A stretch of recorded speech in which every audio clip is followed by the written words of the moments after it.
जय हिंद दोस्तों। आज के इस वीडियो में मैं आपको बताने वाला हूं कि आप एसएससी जीडी कांस्टेबल का फॉर्म कैसे भर सकते हैं।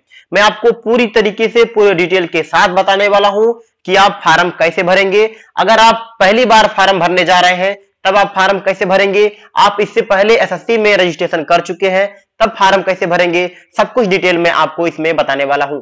अगर इससे पहले भी आपने फॉर्म भर चुके हैं एसएससी का और आपने उसमें कोई गलती कर दी है और आपका एडमिट कार्ड नहीं आया तो आपका आधार कार्ड नंबर वहां पर लिंक हो चुका है, तब भी आप दोबारा रजिस्ट्रेशन कैसे कर सकते हैं इस वीडियो में आपको पूरी तरीके से बताने वाला हूं। तो ये जब फॉर्म स्टार्ट हुआ है वो स्टार्ट हुआ 27/10/2022 से, लास्ट डेट है 30/11/2022। इसका जो फीस है जनरल ओबीसी ईडब्ल्यूएस का 100 रुपए एंड एससी एनएसटी के लिए 0 रुपए है। इसका जो एज है 18 से 23 साल का है। आप पूरा डिटेल यहां से देख सकते हैं कि किस फार्म यानी कि एसएससी जीडी में बहुत सारा निकलता है, जैसे कि बीएसएफ का, सीआईएसएफ का, सीआरपीएफ का, कितनी कितनी वैकेंसी निकली है। तो काफी वैकेंसी निकली है, 10,497, 8,911, देख सकते हैं 1,000, 2,000, मतलब ऐसे करके बहुत सारी वैकेंसी निकली हुई है। तो ये आपके लिए बहुत अच्छा अपॉर्चुनिटी है, तो आप इस फॉर्म को जरूर फिलअप करें। तो चलिए वीडियो को शुरू से लेके अंत तक जरूर देखिए ताकि आपसे कोई भी डिटेल मिस ना हो। तो चलिए वीडियो को स्टार्ट करते हैं। एक चीज मैं आपको और बता देता हूं, अगर इससे पहले भी आपने एसएससी का फॉर्म कोई भरा था और उसमें कोई आपने गलती कर दिया था, आपका आधार नंबर वहां पर डॉक्यूमेंट जो है सबमिट हो चुका है, तो न्यू रजिस्ट्रेशन आपको करने के लिए आपको एक अदर डॉक्यूमेंट यानी कि आपके पास आधार कार्ड नहीं है उसको चूज करके नो वाले ऑप्शन पे करके करना होता है। तो चलिए मैं वीडियो में आपको बताऊंगा, आपको टेंशन लेने की बिल्कुल जरूरत नहीं है। तो वीडियो को शुरू से लेके अंत तक जरूर देखें। अगर आप पहली बार हमारे चैनल पे विजिट कर रहे हैं तो चैनल को सब्सक्राइब कर लीजिए, बेल आइकन को दबा लीजिए। चलिए वीडियो को स्टार्ट करते हैं।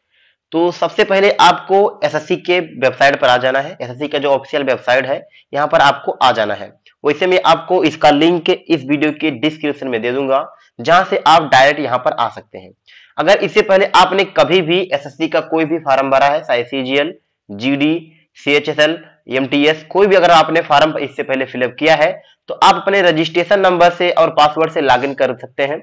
लेकिन अगर आप पहली बार फॉर्म भर रहे हैं, एसएससी का कोई भी फॉर्म पहली बार भर रहे हैं, तो आपको सबसे पहले रजिस्ट्रेशन करना होता है। तो आप नीचे का ऑप्शन देख रहा होगा new user registration, register now, तो आपको सिंपली इस पे क्लिक कर देना है। तो चलिए हम इस पे क्लिक कर लेते हैं। एक न्यू प्रोसेस के साथ आपको नया तरीका बताने वाले हैं। तो चलिए हम आपको इस पे क्लिक कर देते हैं। क्लिक करने के बाद में इसके बाद में आपके सामने ऐसा फेस खुल जाएगा। आप देख सकते हैं आपको डिटेल जो है। चलिए मैं आपको अच्छा दिखने के लिए इसको रोटेट कर ले रहा हूं। ये मोबाइल में ही हम फॉर्म फिलअप कर रहे हैं और इसको रोटेट करेंगे ताकि आपको जो वर्ड्स लिखे हुए हैं, जो चीजें लिखी हुई हैं, वो आपको अच्छे से दिखाई दे। तो चलिए हम इसको रोटेट कर लेते हैं मोबाइल में। तो ये हमने रोटेट कर लिया। तो आपको रजिस्ट्रेशन करने के लिए आपको 3 चीजें करनी होती है। सबसे पहले देख सकते हैं, पहले बेसिक डिटेल भरना होगा आपको, इसके बाद में एडिशनल एंड कॉन्टेक्ट डिटेल, इसके बाद में डिक्लेरेशन फॉर्म। ये होता है रजिस्ट्रेशन का प्रोसेस। इसके बाद में आपका स्टार्ट होता है कि आप फॉर्म कौन सा भर रहे हैं और कैसे भरना है। तो चलिए सबसे पहले हम रजिस्ट्रेशन कर लेते हैं। रजिस्ट्रेशन करने के लिए सबसे पहले आपको, चलिए मैं नीचे आता हूं, थोड़ा सा मैं जूम कर लेता हूं, ठीक है। इसके बाद देख सकते हैं अगर आपके पास आधार कार्ड, आपसे पूछा जा रहा है कि क्या आपके पास आधार कार्ड है। अगर आधार कार्ड है तो यस करेंगे, अगर आपके पास आधार कार्ड नहीं है तो नो कर सकते हैं। तो चलिए देख लेते हैं। जैसे मैंने कर दिया पहले तो नो। तो नो करने पर आपके सामने ऐसा आएगा कि टाइप ऑफ डॉक्यूमेंट आप सेलेक्ट कीजिए, कौन सा डॉक्यूमेंट आप सेलेक्ट करना चाहते हैं। तो यहाँ पर देख सकते हैं आप driving licence, employ ID, PAN card, passport, school college ID या वोटर आईडी आप सेलेक्ट कर सकते हैं। तो यहाँ मैंने एक सेलेक्ट कर लिया। इसी तरीके से आप अब आईडी नंबर, जो भी आप यहाँ पर अपना डॉक्यूमेंट सर्च करेंगे उसी के अनुसार यहाँ पर आईडी नंबर डालेंगे और अपना नाम डालेंगे किसके, हाई स्कूल के मार्कशीट के अनुसार। तो चलिए हमारे पास आधार कार्ड है तो हम आधार कार्ड के ऑप्शन वाले ऑप्शन पे यस पे क्लिक कर देंगे। तो हमने यहाँ पर यस क्लिक कर दिया है। यस पे जैसे ही क्लिक करेंगे आपको यहाँ पर अपना आधार कार्ड नंबर मेंशन करना होगा एंड दोबारा यहाँ मेंशन करना होगा। हर एक चीज आपको रजिस्ट्रेशन करते समय हर एक चीज को 2 बार आपको वेरीफाई करना होता है ताकि गलती होने के चांसेस 0% हो, ठीक है। इसके बाद में हम टाइप ऑफ डॉक्यूमेंट, जो अगर आप आधार कार्ड सेलेक्ट कर लेते हैं तो यहाँ पर नहीं आता है, ठीक है। इसके बाद में आपका आईडी नंबर में आप नहीं आएगा ये भी। इसके बाद में आपको यहाँ पर नाम डालना है। नाम आप ध्यान रखिएगा आधार कार्ड के अनुसार नहीं डालना है, आपको अपने हाई स्कूल के मार्कशीट के अनुसार डालना है। साफ साफ यहाँ पर लिखा है कि मैट्रिकुलेशन सर्टिफिकेट के अनुसार आप अपना नाम को एंटर करेंगे। इसके बाद में यहाँ नाम को वेरीफाई करेंगे दोबारा क्लिक करके। हैव यू, इसके बाद में आप कहेंगे have you ever change name, क्या आपने इससे पहले आपका नाम चेंज हुआ था। तो अगर हुआ था तो यस पे क्लिक करेंगे, अन्यथा नो क्लिक कर देंगे। इसके बाद में है आपका अगर इसके बाद है फादर का नेम। ध्यान रखिएगा फादर्स का नेम भी आपको अपने हाई स्कूल के मार्कशीट के अनुसार ही फिलअप करना है। इसके बाद में यहाँ पर दोबारा इंटर करके वेरीफाई करेंगे। यहाँ पर हाई स्कूल के अनुसार ही अपने माताजी का नाम यानी कि मदर्स नेम यहाँ पर इंटर करेंगे एंड इसको वेरीफाई करेंगे। इसके बाद में यहाँ पर आपको अपना डेट ऑफ बर्थ चूज करना होगा। ध्यान रखिएगा इसको भी अपने हाई स्कूल के मार्कशीट के अनुसार ही चूज करेंगे। तो देख सकते हैं इसके बाद में आपको सामने ऐसा खुल जाएगा। तो मैं थोड़ा सा जूम करके आपको दिखाता हूँ फिलअप कैसे करना होता है। तो इसके बाद दोबारा आप इसी वाले ऑप्शन पे क्लिक करेंगे। चलिए मैं इस पे क्लिक कर लेता हूँ। अब इसके सामने आपके आएगा कि अब आपको ईयर चूज करने के लिए, तो ईयर के लिए आप यहाँ देख सकते हैं दोबारा मैंने इस पे क्लिक करते हैं, अभी ईयर खुलेगा। देख सकते हैं ईयर खुल चुका है। इसके बाद यहाँ पर क्लिक करेंगे, बगल वाला जो तीर का ऑप्शन है, तीर के ऑप्शन पे ऐसे क्लिक करेंगे। तो यहाँ पर मैं 1999 सेलेक्ट कर ले रहा हूँ। इसके बाद में मान लिया मैंने यहाँ पर सेलेक्ट किया जनवरी एंड आपका डेट ऑफ बर्थ है जैसे कि 1। ठीक, तो ये मैंने सेलेक्ट कर लिया, क्या डेट ऑफ बर्थ अपना यहां से सेलेक्ट कर लिया। सेलेक्ट करने के बाद में आपको दोबारा आपको वेरीफाई करना होता है डेट ऑफ बर्थ। इसके बाद में नीचे आएंगे, इसके अंदर लिखा है कि मैट्रिकुलेशन यानी कि हाई स्कूल एग्जामिनेशन डिटेल आपको डालना होगा। ध्यान रखिएगा रजिस्ट्रेशन करते समय आपको हमेशा, चाहे आप कोई भी फॉर्म फिलअप करें, चाहे सीजीएल, जीडी, एमटीएस, आपको रजिस्ट्रेशन के लिए अपना हाई स्कूल का मार्कशीट के अनुसार ही फिलअप करना होता है एंड आपको हाई स्कूल का मार्कशीट ही देना होता है। आगे जो फॉर्म आप फिलअप करेंगे उसके अनुसार वहां पर डॉक्यूमेंट देना होता है, वो आगे अभी आएगा। तो यहाँ पर आपको क्या करना है, आपके एजुकेशन बोर्ड क्या है 10 का, तो यहाँ से आप सेलेक्ट कर लेंगे कौन सा बोर्ड है आपका। तो यहाँ जैसे मान लिया आपका यूपी बोर्ड है, तो आप यहाँ पर यूपी बोर्ड सेकेंडरी, आपको यहाँ पर कहीं ना कहीं तो होगा यूपी बोर्ड कहीं दिख तो नहीं रहा है, लेकिन हो सकता है कि board of education of UP ऐसा लिखा हो, तो यहाँ से बी से मिल सकता है ये चीजें। तो मैं देख लेता हूँ यहाँ पर बोर्ड, यहाँ पर लिखा है board of high school and intermediate education Uttar Pradesh, तो इसको आप सेलेक्ट कर लेंगे। इसके बाद में यहाँ पर वेरीफाई करेंगे दोबारा। इसके बाद में आपका हाई स्कूल का मार्कशीट का रोल नंबर क्या है आपको यहाँ पर एंटर करना होगा, आपका वेरीफाई करना होगा रोल नंबर को दोबारा। इसके बाद में आपने हाई स्कूल कब पास किया था, ईयर ऑफ पासिंग यहाँ पर फिलअप करना होगा आपका, दोबारा उसको वेरीफाई करना होगा। इसके बाद आपका जेंडर क्या है, मेल फीमेल जेंडर क्या है आपको सेलेक्ट कर लेना होगा, तो यहाँ से आप सेलेक्ट कर सकते हैं। इसके बाद में है कि level of education qualification, level of educational qualification क्या है आपका, यानी कि जो आपका लेवल है, यानी कि हाईएस्ट क्वालिफिकेशन आपको यहाँ पर डालना होगा। 10th नहीं, आपको अगर हाईएस्ट क्वालिफिकेशन आपका 10th है तो आप 10th डाल सकते हैं, अन्यथा जो भी आपका हाई स्कूल यानी कि हाईएस्ट क्वालिफिकेशन हो, जैसे कि आप हाई स्कूल हो या 12th हो या डिप्लोमा हो आपका, या ग्रेजुएशन हो या पोस्ट ग्रेजुएशन हो। अगर आपका ग्रेजुएशन जो है अपेयरिंग में चल रहा है तो आप ग्रेजुएशन यहाँ पर डाल सकते हैं, ताकि आप आगे सीजीएल के लिए अप्लाई कर सकें। तो अगर अपेयरिंग में है यानी कि आप कंप्लीट होने वाला है तो आप ग्रेजुएशन भी डाल सकते हैं, अन्यथा आप जो भी आप 10+2, तो मैंने 10+2 इंटर कर दिया। इसके बाद में यहाँ पर आपको अपना मोबाइल नंबर एंड दोबारा मोबाइल नंबर डाल के वेरीफाई करना होगा। ध्यान रखिएगा आपका मोबाइल नंबर वही डालिएगा जो आपके चलन में हो, इसका मतलब कि उस पर ओटीपी के द्वारा वेरीफाई किया जाता है। इसके बाद में आप स्क्रॉल करते हुए नीचे आएंगे, आपको यहाँ एक अपना ईमेल आईडी भी डाल देना होगा, इससे भी आपके ओटीपी के द्वारा वेरीफाई किया जाता है। इसके बाद में यहाँ पर सेलेक्ट के ऑप्शन पे आपका स्टेट क्या है इसको यहाँ पर सेलेक्ट कर लेंगे, जो भी आपका स्टेट होगा सेलेक्ट कर लेना है। इसके बाद में एक ऑप्शन दिखेगा आपको सेव वाले ऑप्शन, तो आपको सेव वाले ऑप्शन पे क्लिक कर देना है। तो चलिए जब सेव वाले सब कुछ फिलअप करने के बाद में मैं सेव वाले ऑप्शन पे क्लिक कर दे रहा हूँ। जैसे ही आप सेव वाले ऑप्शन पे क्लिक करेंगे आपके सामने ऑप्शन आएगा कि आप अपने मोबाइल नंबर और ईमेल आईडी एक बार वेरीफाई कर लीजिए, ताकि गलती ना हो, क्योंकि आपको ओटीपी के द्वारा वेरीफाई करना होता है। तो चेक करने के बाद में आपको कंफर्म वाले ऑप्शन पे क्लिक कर देना होगा। तो चलिए मैं कंफर्म वाले ऑप्शन पे मैं क्लिक कर दे रहा हूं। जैसे ही क्लिक कर देते हैं, चलिए मैंने क्लिक कर दिया। क्लिक करने के बाद इसके बाद में आपके मोबाइल नंबर पर मैसेज आ जाएगा। देख सकते हैं मेरे मोबाइल नंबर पर रजिस्ट्रेशन नंबर आ चुका है एंड पासवर्ड भी आ चुका है। इसके बाद यहाँ पर लिखा हुआ कुछ आएगा कि बेसिक डिटेल आर सेव्ड हो चुका है। अगर आपने 14 दिन के अंदर कोई भी फॉर्म फिलअप नहीं किया तो आपका रजिस्ट्रेशन रद्द माना जाएगा। तो आपको क्लोज वाले ऑप्शन पे क्लिक कर देना है। तो देख सकते हैं ये मेरा रजिस्ट्रेशन नंबर आ चुका है। रजिस्ट्रेशन नंबर आ जाने के बाद में आप देखिए मेरे आ गया है क्या, मेरे मतलब कि मेरे मेल पर भी मैसेज आ चुका है कि आपका रजिस्ट्रेशन सक्सेसफुली डन हो चुका है। डन हो जाने के बाद में आपको देखिए सारा डिटेल आ चुका है। इसके बाद आपको रजिस्ट्रेशन नंबर ये है, सब कुछ डिटेल ये है, आपको नोट कर लेना है कहीं ना कहीं पर, फिर ओके वाले ऑप्शन पे क्लिक कर देना है। अब आगे के प्रोसीजर के लिए चलिए हम बताते हैं आपको क्या करना होगा। इसके बाद में दोबारा आपको इसी पेज पर आ जाना है।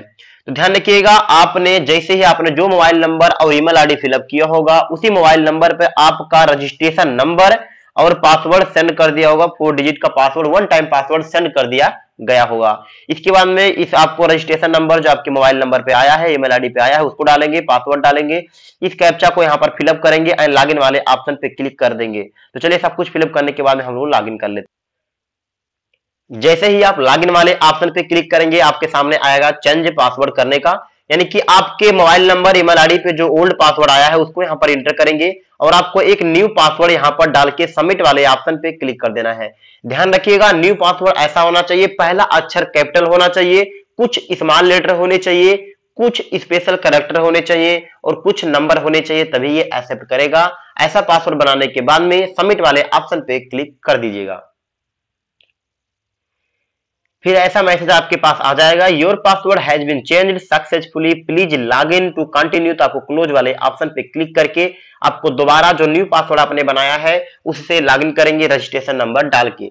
सेम जहां पर आप पहले लॉगिन करते थे वहीं पर ही लॉगिन करना होगा। तो चलिए हम दोबारा आ जाते हैं और लॉगिन कर लेते हैं। देख सकते हैं हम खुल चुके हैं इस पे। इसके बाद में यहाँ पर हम अपना रजिस्ट्रेशन नंबर डालेंगे, पासवर्ड डालेंगे, इस कैप्चा, यहाँ पर भी कैप्चा खुला नहीं है, आ जाएगा, कैप्चा को फिलअप करेंगे, लॉगिन वाले ऑप्शन पे क्लिक कर देंगे। चलिए हम लॉगिन हो लेते हैं। अब आपका रजिस्ट्रेशन कंप्लीट हो चुका है। इसके बाद में अब आपको डिक्लेरेशन को फिलअप करना होगा। अगर आपने कोई गलती कर दी है तो आप एडिट वाले ऑप्शन में जाके इसको एडिट कर सकते हैं। इसका सब कुछ फिलअप कर देने के बाद में आपको सिंपली आ जाना है नीचे एंड आपको यहाँ का ऑप्शन दिखेगा नेक्स्ट का ऑप्शन, इस नेक्स्ट वाले ऑप्शन पे आपको सिंपली क्लिक कर देना होगा। तो चलिए हम इस पे क्लिक कर लेते हैं। जैसे ही आप इस पे क्लिक करते हैं आपके सामने ऐसा इंटरफेस ओपन होगा। आपको दोबारा यहाँ पर नीचे आएंगे और इसके बाद में है एडिशनल कॉन्टेक्ट डिटेल, आपको यहाँ पर फिलअप करना होगा। तो आपका कैटेगरी क्या है यहाँ से आपको फिलअप करना होगा। ध्यान रखिएगा हमेशा दोबारा आपको 2 बार फिलअप करना होता है। तो अगर जनरल, ईडब्ल्यूएस, ओबीसी, एसटी जो भी है आप फिलअप कर सकते हैं। एसटी के लिए कोई भी पैसे नहीं लगना है। तो आपको यहाँ पर मैं ओबीसी हूँ तो ओबीसी फिलअप कर लेता हूँ दोनों स्थान पे। इसके बाद में है आपकी नेशनलिटी यहाँ पर फिलअप कर देना है, यानी कि इंडियन। आइडेंटिफिकेशन मार्क क्या है कि आपके शरीर पे कोई भी तिल हो या कोई भी कट मार्क हो तो यहाँ पर लिख सकते हैं, जैसे कि a black mole on the left eye या लेफ्ट राइट जो भी है, आंख पे है, हाथ पे है तो लेफ्ट हैंड फिंगर, सब आप यहाँ पर लिख सकते हैं। इसके बाद में है कि आप बेंचमार्क डिसेबिलिटी, मतलब आपको कोई भी प्रॉब्लम है तो आप यहाँ लिख सकते हैं, यस कर सकते हैं। यस करने के बाद में आपको सेलेक्ट करना होगा कि टाइप ऑफ डिसेबिलिटी क्या है, आंख से प्रॉब्लम है, कान से, हाथ से, किससे प्रॉब्लम है आप यहाँ पर लिख सकते हैं। इसके बाद में अगर आप यस करते हैं तो आपको डिसेबिलिटी सर्टिफिकेट नंबर यहाँ पर भरना होता है। इसके बाद में यहाँ आपका परमानेंट एड्रेस का ऑप्शन आता है, आपको यहाँ पर इसको छोड़ देना है, आपको नीचे आना है परमानेंट एड्रेस। इसके बाद में आपको परमानेंट एड्रेस का ऑप्शन आएगा, इसमें आपको फिलअप करना होगा। तो यहाँ पर आपके आधार कार्ड के अनुसार जैसा ही आपका एड्रेस आपको यहाँ पर फिलअप कर देना है। इसके बाद में आपका स्टेट क्या है यहाँ से चूज करेंगे, डिस्ट्रिक्ट क्या है यहाँ से चूज कर लेना है आपको, आपका पिन कोड क्या है यहाँ पर इंटर कर देना होगा। अगर आपका परमानेंट एड्रेस और प्रेजेंट एड्रेस सेम है तो आप यस वाले ऑप्शन पे क्लिक कर सकते हैं, अन्यथा नो वाले ऑप्शन पे क्लिक करके आपको दोबारा फिलअप कर सकते हैं। तो मैं यस वाले ऑप्शन पे मैं क्लिक कर दूंगा और सब कुछ डिटेल मेरा सेम हो जाएगा। इसके बाद में है कि contact detail for other national, तो इसके आप छोड़ सकते हैं, आपको जरूरी नहीं है। इसके बाद में यहाँ का ऑप्शन आपको दिखेगा नेक्स्ट का ऑप्शन, आपको इस नेक्स्ट वाले ऑप्शन पे क्लिक कर देना होगा। तो या तो आप सेव वाले ऑप्शन पे क्लिक कर सकते हैं या तो नेक्स्ट वाले ऑप्शन पे भी क्लिक कर सकते हैं। तो सबसे पहले आप सेव वाले ऑप्शन पे क्लिक कीजिए ताकि आप सेव हो जाएं। इसके बाद में आप नेक्स्ट वाले ऑप्शन पे क्लिक कीजिएगा। तो चलिए हम नेक्स्ट वाले ऑप्शन पे क्लिक कर लेते हैं। जैसे ही आप सेव वाले ऑप्शन पे क्लिक कर देंगे अब आपको डिक्लेरेशन एक्सेप्ट करना होगा। तो आई एग्री वाले ऑप्शन पे यहाँ पर आपको क्लिक करना होगा एंड यहाँ पर एक ऑप्शन दिखता है आपको फाइनल सबमिट, इस वाले ऑप्शन पे आपको क्लिक कर देना है। जैसे ही आप फाइनल सबमिट पे क्लिक कर देंगे आपका रजिस्ट्रेशन 100% कंप्लीट हो जाएगा। अब आपको आगे के फॉर्म भर सकते हैं। तो चलिए हम फाइनल सबमिशन पे क्लिक कर देता हूं। तो यहाँ मैंने फाइनल सबमिशन पे, जैसे ही आप फाइनल सबमिट पे क्लिक करेंगे आपके मोबाइल नंबर और ईमेल आईडी पे दोनों स्थान पे आपको एक ओटीपी मिल जाएगा। तो आपको कोई एक ओटीपी यहाँ पर डाल के प्रोसीड कर देना है। जरूरी नहीं है कि आपके दोनों ओटीपी डालिए, या तो आप मोबाइल नंबर का ओटीपी डाल दीजिए या तो ईमेल आईडी का ओटीपी डाल दीजिए और आपको कैप्चा फिलअप करने के बाद में यहाँ पर सबमिट वाले ऑप्शन पे क्लिक कर दे। देख सकते हैं मेरे email ID and mobile number दोनों पर भी क्या है ओटीपी आ चुका है। तो मैं ओटीपी डाल के सबमिट वाले ऑप्शन पे क्लिक कर देता हूँ। इसके बाद में आपके साथ ऐसा मैसेज आ जाएगा कि योर सक्सेसफुली, यानी कि योर रजिस्ट्रेशन हैज सक्सेसफुली हो चुका है। आपका रजिस्ट्रेशन नंबर ये है एंड आपको ओके वाले ऑप्शन पे क्लिक कर देना है। इसके बाद में बताया जा रहा है कि आप फर्दर के लिए आप लॉगिन कीजिए, दोबारा रजिस्ट्रेशन नंबर से लॉगिन कीजिए। तो आपको ओके वाले ऑप्शन पे क्लिक कर देना है। जैसे ही ओके वाले ऑप्शन पे आप क्लिक कर देंगे आपके सामने ऐसा इंटरफेस ओपन हो जाएगा। इसके बाद में देख सकते हैं अब हमारा रजिस्ट्रेशन कंप्लीट हो चुका है। इसके बाद में आपको इस टाइम जो भी फार्म चल रहे हैं, तो हम इस वीडियो में आपको बताने वाले हैं एसएससी जीडी कांस्टेबल के बारे में। तो हम इसमें फार्म को फिलअप करेंगे एसएससी जीडी। इसी तरीके से आपको देख सकते हैं यहाँ पर जितने फार्म आते हैं एसएससी से रिलेटेड, जैसे कि सीजीएल, एसएससी सीएचएसएल, एमटीएस, सभी के फार्म यहाँ पर आपको देखने के मिल जाएंगे। नीचे ऊपर आप देख सकते हैं यहाँ पर जो फार्म आपके सामने मतलब कि इस टाइम चल रहे होंगे वही आप फार्म फिलअप कर सकते हैं। तो सबसे ऊपर जो होता है वो नया फार्म होता है। तो यहाँ पर सबसे ऊपर है कांस्टेबल का फार्म। तो इसके बारे में सबसे पहले इसको अप्लाई करने के लिए आपको यहाँ पर एक ऑप्शन दिख रहा होगा, अप्लाई वाला ऑप्शन। इस अप्लाई वाले ऑप्शन पे आपको सिंपली क्लिक कर देना होगा। क्लिक करने के बाद में आपका रजिस्ट्रेशन करते समय आपने जितना भी डिटेल डाला था ऑटोमेटिक वो डिटेल इसमें ऑलरेडी आ चुका होगा। देख सकते हैं आपका नाम, गांव, सब कुछ, डेट ऑफ बर्थ वगैरह वगैरह सब कुछ आ चुका है। अब कुछ चीजें आपको फिलअप करनी होंगी। तो सबसे पहला है कि क्या आप यानी कि ई एक्स सर्विसमैन थे, अगर थे तो यस कीजिए, अन्यथा नो कर सकते हैं आप। तो यहाँ पर मैं नो कर देता हूं। नो करने के बाद में ये सारी डिटेल आपको भरने की आवश्यकता नहीं है। अगर आप यस करते हैं इस ई एक्स सर्विसमैन तो आपको ये भरने की डिटेल आवश्यकता है। इसके बाद में इसका करते हुए नीचे आएंगे। इसके बाद में आपको एक ऑप्शन दिखता है यहाँ पर कि क्या आपको सीकिंग एज रिलैक्सेशन है, यानी कि आप एज रिलैक्सेशन के लिए आप चाहते हैं तो यस पे क्लिक कीजिएगा, अन्यथा नो। तो यहाँ पर मैं नो कर देता हूं। अगर आपका एज ज्यादा हो गया है और आपका रिलैक्सेशन हो सकता है, आप इसका नोटिफिकेशन पढ़ सकते हैं, तो आप मैं नो पे क्लिक कर देता हूं। नो करने के बाद में आपको इसको फिलअप करने की आवश्यकता नहीं है। क्या आप एनसीसी में भाग लिए थे, अगर भाग लिए तो यस कीजिए अथवा नो कीजिए। अगर आप यस करते हैं तो आपको एनसीसी का सर्टिफिकेट यहाँ पर कर देना होगा। इसके बाद में हम यहाँ पर नो वाले ऑप्शन पे क्लिक कर देते हैं, क्योंकि मैं एनसीसी में नहीं लिया था। तो यहाँ पर मैंने नो क्लिक कर दिया। इसके बाद में है प्रेफरेंस ऑफ एग्जामिनेशन सेंटर। अब आपको एग्जामिनेशन सेंटर यहाँ पर फिलअप करने होंगे। आप जहां पर भी हो उसके पास में कोई भी एग्जामिनेशन सेंटर आप फिलअप कर सकते हैं। तो यहाँ आपको ऑप्शन दिखते हैं, जो भी आपको करना होगा कर दीजिएगा। तो यहाँ मैंने कर दिया प्रयागराज, फिर है गोरखपुर कर दिया, फिर सेंटर 3 आपको करना होगा, बरेली कर दिया। तो कहने का मतलब है कि आपको 3 सेंटर आपको चूज करने होंगे, जो आपको पास में लगे, जो अच्छा लगे वो आप सिलेक्ट कर सकते हैं। तो यहाँ मैंने 3 सिलेक्ट कर दिया। इसके बाद में कि आप डोमिसाइल आपका स्टेट कौन सा है, तो यहाँ पर स्टेट आपको चूज करना होगा। स्टेट चूज करने के बाद में आपको अपना डिस्ट्रिक्ट चूज करना होगा। एक चीज मैं आपको बता दूं कि अब आप स्टेट चूज कर तो अच्छे से हो जाता है, कभी कभी डिस्ट्रिक्ट का ऑप्शन नहीं खुलता है। तो अगर डिस्ट्रिक्ट का ऑप्शन नहीं खुलता है तो आप दोबारा क्या कीजिएगा, लॉग आउट करके दोबारा लॉग इन करके दोबारा फॉर्म को फिलअप कीजिएगा। ठीक है, इसी तरीके से आप इसको कर सकते हैं, डिस्ट्रिक्ट भी भर सकते हैं। इसके बाद में है आपका कि क्या आप माइग्रेट हुए थे, यानी कि एक स्टेट से दूसरे स्टेट में गए हैं, यस तो यस कीजिए, ना था नो पे क्लिक कर देता हूं मैं। इसके बाद इसका करते हुए नीचे आएंगे। ये सब आपको फिलअप करने की आवश्यकता नहीं है। इसका करते हुए और नीचे आपको आना है। इसके बाद में आपको मिलता है प्रेफरेंस फॉर पोस्ट, यानी कि आप एसएससी जीडी भरना चाहते हैं, किस पोस्ट को आप प्रेफरेंस देना चाहते हैं। यहां से आप पोस्ट डिटेल पे क्लिक करेंगे, आपका सारा प्रेफरेंस आ जाएगा। तो देख सकते हैं अगर आप पोस्ट कोड ए पहले डालेंगे तो आपको सबसे पहला जो प्रेफरेंस रहेगा वो होगा बीएसएफ का, एंड बी का मतलब वो सीआईएसएफ का, सी का मतलब सीआरपीएफ का, डी का मतलब एसएसबी का, ई का मतलब आईटीबीपी का, एंड एफ का मतलब एआर, जी का मतलब सिपाही, एंड एच का मतलब होता है एसएसएफ।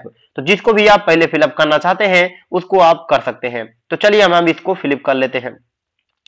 तो इसके बाद में हम आते हैं प्रेफरेंस पे। तो सबसे पहले मैं सी को ही फिलअप कर दे रहा हूं। किसको? सी को फिलअप कर दे रहा हूं, सी। इसके बाद में आप जिसको चाहे कर सकते हैं। तो चलिए ए, फिर मैं बी कर दिखाने के लिए आप जिसको भी आप अप डाउन नीचे ऊपर सब जो A B C D E F पहले कर सकते हैं, किसी को भी आप आगे पीछे कर सकते हैं।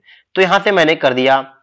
इसके बाद में आप इसी तरीके से आप भी कर लीजिएगा। इसके बाद में आपको दोनों आसान पे जैसे सेम जिस क्रम में आप यहाँ पर फिलअप किए हैं वही क्रम यहाँ पर भी होना चाहिए। तो चलिए हम वही क्रम यहाँ पर भी फिलअप कर ले रहा हूं। इसके बाद में हम आपको आगे के प्रोसेस दिखाते हैं। तो चलिए हमने ये सब फिलअप कर लिया। ठीक, अगर आपको दोबारा रीसेट करना था आप रीसेट पे क्लिक करके दोबारा रीसेट करके इसको दोबारा फिलअप कर सकते हैं। ठीक है, इसके बाद में है कि हाईएस्ट एजुकेशन क्वालिफिकेशन आपका क्या है। अगर आप देख सकते हैं यहाँ पर आपका 12th है, ग्रेजुएशन है, एमबीए, बीए जो भी हो आप यहाँ पर डाल सकते हैं। तो डिप्लोमा है, सर्टिफिकेट जो भी इंटरमीडिएट का है तो मैं यहाँ पर कर लेता हूँ। अगर आपका हाईएस्ट क्वालिफिकेशन हाई स्कूल है तो आप हाई स्कूल चूज करेंगे। मेरा है इंटरमीडिएट तो मैं इंटरमीडिएट चूज करता हूँ। Detail of qualifying education, detail of qualifying educational qualification यहाँ पर आपको फिलअप करना होगा। क्या है? 10th स्टैंडर्ड है या 10th स्टैंडर्ड, क्योंकि ये जो फार्म आप भर रहे हैं यानी कि एसएससी जीडी का जो आप फार्म भर रहे हैं वो 10th स्टैंडर्ड पे है। तो आप 10th स्टैंडर्ड में भर देता हूं, क्योंकि मैं ये जो फार्म भर रहा हूं वो 10th के अनुसार फार्म भर रहा हूं। अगर 10th के इक्विवेलेंट कोई आपका कोर्सेज है तो आप इक्विवेलेंट को भी चूज कर सकते हैं, लेकिन मैं हूं 10th के अनुसार इस फॉर्म को फिलअप कर रहा हूं क्योंकि ये 10th ही मांगा है। तो मैं 10th स्टैंडर्ड पे क्लिक करता हूं और आपका सारा डिटेल यहां पर देना होगा 10th स्टैंडर्ड का। आप अपेयरिंग में है या पास्ट है तो मैं पास्ट पे क्लिक कर देता हूं। क्या ईयर आप पासिंग क्या है 10th का है आपका, इसके बाद में आपका ये सब कुछ यहां पर फिलअप कर लेना है। आपको नहीं खुलेगा कोई बात नहीं, डिटेल का जरूरी नहीं है। तो ये इसके बाद में आपको यहाँ अपना रोल नंबर, आपका परसेंटेज क्या था यहाँ पर आपको डाल देना होगा। तो चलिए यहाँ पर परसेंटेज को डाल देते हैं। ठीक है, डालने के बाद में सीजीपीए अगर आपका था, आप अगर सीबीएसई में पढ़े सीजीपीए तो सीजीपीए डालिए अथवा परसेंटेज डाल सकते हैं। ठीक है, इसके बाद में कि do you want to make your personal information, तो आपको यस या नो कर देना है। तो चलिए हम यस कर लेते हैं। इन्फॉर्मेशन के लिए आप इसको पढ़ सकते हैं, जॉब अपॉर्चुनिटी के लिए आप यस कर सकते हैं। इसके बाद में आपका पूरा डिटेल्स आ जाएंगे, आपका ईमेल आईडी आ जाएगा। अब इसके बाद में आपकी पारी आती है फोटो अपलोड करने की। तो देख सकते हैं यहाँ पर आपको फोटो अपलोड करना होगा। तो फोटो अपलोड में क्या क्या क्राइटेरिया होनी चाहिए, आपका फोटो 27 जुलाई या उसके बाद का फोटो होना चाहिए, ये जरूरी है। और आपका जो फोटो होना चाहिए वो 20 से 50 केबी के बीच में होना चाहिए, जेपीईजी या जेपीजी फॉर्मेट में होना चाहिए। सिग्नेचर 10 से 20 केबी का होना चाहिए, जेपीईजी या जेपीजी में होना चाहिए। अब मैं आपको बता दूं कि अब आप फोटो कैसे बनाएंगे, जो इसने मांगा है, जितने केबी में मांगा है वो फोटो आप कैसे बनाएंगे। तो क्या कर, मैंने एक वीडियो ऑलरेडी बना दिया है कि आप अपने पासपोर्ट साइज को कम केबी में, ज्यादा केबी में, उसका विड्थ कैसे बढ़ाएंगे, जेपीजी में कैसे कन्वर्ट करेंगे, सब कुछ डिटेल में बना दिया हूं। एक वीडियो बन चुका है जिसका लिंक आपको इस वीडियो के डिस्क्रिप्शन में मिल जाएगा, उसको देखिए और आप फोटो आसानी से बनाकर यहाँ पर अपलोड कर दीजिएगा। तो अपलोड करने के लिए यहाँ पर चूज फाइल पे आपको क्लिक करना होगा और आपके मोबाइल में जो भी फोटो होगा आप चूज कर लीजिएगा। जैसे आपके मोबाइल में है तो यहाँ ब्राउजर पे क्लिक करके अंदर जाकर आप फोटो को सेलेक्ट कर लीजिएगा। ओके, इसी तरीके से आपको फोटो को सेलेक्ट करना है। तो ये हो गया, फोटो अपलोड हो जाएगा। सेम उसी तरीके से सिग्नेचर अपलोड हो जाएगा। क्या आपका फोटो जो है फोटोग्राफ क्या वो 27 जुलाई के बाद का है, अगर बाद का है तो यस कीजिए, अगर नहीं है तो नो कीजिए। तो यहां कर लेता हूं यस पे क्लिक कि मेरा 27 जुलाई के बाद का फोटो है। इसके बाद में यहाँ आई टर्म एंड कंडीशन को आई एग्री पे क्लिक करेंगे बॉक्स पे एंड इस कैप्चा को यहाँ पर फिलअप करेंगे एंड प्रीव्यू वाले ऑप्शन पे क्लिक कर देंगे। तो चलिए सब कुछ फिलअप करने के बाद में हम लोग प्रीव्यू वाले ऑप्शन पे क्लिक कर देते हैं। तो हम लोग सब कुछ डिटेल भर चुके हैं। एक चीज मैं आपको एक चीज और बता देता हूं कि जब आप डिस्ट्रिक्ट यानी कि कहने का मतलब स्टेट के बाद आप डिस्ट्रिक्ट चूज करते हैं तो डिस्ट्रिक्ट का ऑप्शन नहीं खुलता है। तो सबसे पहले क्या करना है, आपको लॉग आउट करके लॉगिन हो जाना है और लॉगिन हो जाने के बाद में बिना कोई डिटेल डाले, इस पूरे फॉर्म में बिना कोई डिटेल डाले सबसे पहले स्टेट चूज कीजिएगा और अपना डिस्ट्रिक्ट चूज करने के बाद में तब इसके बाद में सारा डिटेल आपको डालना है। तो अच्छे से ये सबमिट हो जाता है। तो हमको सब कुछ डिटेल सेम तरीके से जैसे बताया मैंने ऐसे ही करना है, फिर प्रीव्यू पे क्लिक कर देना है। तो चलिए हम प्रीव्यू पे क्लिक कर लेते हैं। जैसे ही आप प्रीव्यू पे क्लिक कर देंगे आपके सामने पूरा डिटेल आ जाएगा एक बार चेक करने के लिए कि क्या आपने जो डिटेल भरा है क्या वो सही है। तो आपको अपने डॉक्यूमेंट से मिला लेना है, यानी कि हाई स्कूल मार्कशीट से मिला लेना है। सब कुछ डिटेल आपका बिल्कुल सही होना चाहिए, आपका प्रेफरेंस भी सही होना चाहिए। इसके बाद में अगर कोई गलती हो जाती है तो आपको एडिट एंड मॉडिफाई वाले ऑप्शन पे क्लिक करके एडिट कर लेना है। अगर सही है तो आप सबमिट वाले ऑप्शन पे क्लिक करके सबमिट पे कर देना है। तो यहाँ पर मैं सबमिट पे क्लिक कर देता हूँ। सबमिट करने के बाद में दोबारा आपसे मांगेगा तो आपको ओके क्लिक कर देना है। जैसे ही आप ओके पे क्लिक कर देंगे ये आपका फॉर्म सबमिट हो जाएगा, कुछ टाइम लगेगा। इसके बाद में आएगा पेमेंट का ऑप्शन। जैसे ही आप सबमिट वाले ऑप्शन पे क्लिक कर देंगे आपके सामने ऐसा 3 ऑप्शन आ जाएगा कि आप पेमेंट अगर अभी करना चाहते हैं तो यस वाले ऑप्शन पे क्लिक करके अभी पेमेंट कर सकते हैं, या फॉर्म को वहां से क्लिक करके प्रिंट भी कर सकते हैं। आप पेमेंट वहां भी कर सकते हैं। मान लिया आपने यहाँ तक फॉर्म तो सबमिट कर दिया, पेमेंट आपको बाद में करना है तो आपको दोबारा लॉगिन करके आपको जहां से मैंने बताया था कि आप अप्लाई वाला ऑप्शन था उसी के बगल में आपको मिलेगा पेमेंट करने का ऑप्शन, तो वहां से भी आप पेमेंट कर सकते हैं। लेकिन हम लोग यहाँ यस वाले ऑप्शन पे क्लिक करके डायरेक्ट अभी पेमेंट करते हैं। तो हमने यस वाले ऑप्शन पे क्लिक कर दिया। जैसे ही यस वाले ऑप्शन पे क्लिक कर देंगे अब आपके सामने ऑप्शन आता है कि आप पेमेंट किसके माध्यम से करना चाहते हैं, ऑनलाइन या ऑफलाइन। तो यहाँ मैं सेलेक्ट करता हूँ ऑनलाइन। अमाउंट जो है 100 रुपए का है। तो आपको सबमिट वाले ऑप्शन पे क्लिक करना होगा। जैसे ही आप इस पे क्लिक करेंगे आपके सामने ऐसा इंटरफेस ओपन आएगा कि आप पेमेंट करने के लिए क्या माध्यम चूज करना चाहते हैं। तो आपके सामने है SBI net banking, other banking net banking, card payment, state bank, other bank debit card, credit card या यूपीआई से कर सकते हैं। तो चलिए हम यूपीआई सेलेक्ट कर लेते हैं क्योंकि यूपीआई इस टाइम काफी बंदे यूज करते हैं। तो जैसे ही आप यूपीआई वाले ऑप्शन पे क्लिक करेंगे आपके सामने ऐसा इंटरफेस ओपन होगा। ओपन होने के बाद में आप यहां से चूज कर सकते हैं, या तो क्यूआर कोड चूज कर सकते हैं या तो वर्चुअल आईडी यानी कि यूपीआई आईडी यूज कर सकते हैं। तो हम WPA यानी कि वर्चुअल आईडी यूज करते हैं। क्यूआर कोड में थोड़ा सा सक्सेस रेट कम है तो बीपीए में क्या करना है आपको, जैसे कि आप फोन पे से अगर पेमेंट करना चाहते हैं तो आपको क्या लिखना होगा, आपका मोबाइल नंबर @YBL, जो आपके आप देख सकते हैं कि आपके फोन पे में कौन सा आईडी एक्टिवेट है वो डाल सकते हैं। उसी तरीके से आपको बीपीए रिमार्क में भी डाल देना, बीपीए में सेम एंड बीपीए रिमार्क में भी सेम डालने के बाद में आप एक बार जरूर चेक कर लीजिएगा आपके फोन पे, गूगल पे, पेटीएम में कौन सा यूपीआई है, यानी कि मोबाइल नंबर @YBL, IBL या मोबाइल नंबर @Paytm या गूगल पे, जो भी आप सेलेक्ट करने के बाद में आप कंफर्म वाले यहाँ पर ऑप्शन पे क्लिक कर देंगे। चलिए हमको सब कुछ डिटेल डालने के बाद में हम पेमेंट करते हैं। चलिए क्लिक करते हैं कंफर्म वाले ऑप्शन पे। तो मैंने कंफर्म वाले ऑप्शन पे क्लिक कर दिया। अब क्या करेंगे कि मेरे फोन पे, मैंने ये पेमेंट कर रहा हूँ फोन पे से, तो मेरे फोन पे में ये नोटिफिकेशन आ जाएगा। तो आपको यहाँ पर सबसे पहले कंफर्म पे क्लिक करना होगा। तो चलिए हम कंफर्म पे क्लिक करते हैं। अब आपको फोन पे अपना ओपन करके पेमेंट करना होगा। चलिए अभी हम पेमेंट कर लेते हैं। अब आपके सामने टाइम आता है कि आपके पास 5 मिनट है इस पेमेंट को सक्सेसफुल करने के लिए। जब आपका पेमेंट सक्सेसफुल हो जाएगा, हो जाने के बाद में आप दोबारा लॉगिन कर सकते हैं। लॉगिन करने के बाद में यहाँ चेक कर सकते हैं आपका पेमेंट स्टेटस, और जब आपका पेमेंट स्टेटस हो जाता है यानी आप पेमेंट कर चुके होते हैं, तो आपको अपना फॉर्म प्रिंट करने के लिए इस प्रिंट वाले ऑप्शन पे क्लिक कर देना है। जैसे प्रिंट वाले ऑप्शन पे क्लिक करेंगे आपका फॉर्म प्रिंट हो जाएगा। चलिए मैं आपको दिखा देता हूं अपना फॉर्म। तो ये मेरा फॉर्म जो है, ये पीडीएफ जो है ये डाउनलोड हो चुका है, देख सकते हैं। सेम इसी तरीके से आप भी आपका फॉर्म डाउनलोड हो जाएगा एंड आप देख सकते हैं। तो हो सकता है अब आपका पूरी तरीके से डाउट क्लियर हो गया होगा कि अब आप फॉर्म को फिलअप कैसे करेंगे, क्या क्या। अगर इसके अलावा भी आपको कोई प्रॉब्लम आती है तो आप वीडियो के नीचे कमेंट कीजिए, मैं आपको उसका रिप्लाई जरूर करूंगा। इस वीडियो के डिस्क्रिप्शन में टेलीग्राम का लिंक मिल जाएगा, उसको ज्वाइन कर लीजिए, वहां से आप मुझे डायरेक्ट मैसेज कर सकते हैं। अगर वीडियो पसंद आया है तो वीडियो को लाइक कीजिए। ऐसे वीडियो पाने के लिए, नोटिफिकेशन के लिए आप मेरे चैनल को सब्सक्राइब कर लीजिए और बेल आइकन को जरूर दबा लीजिए।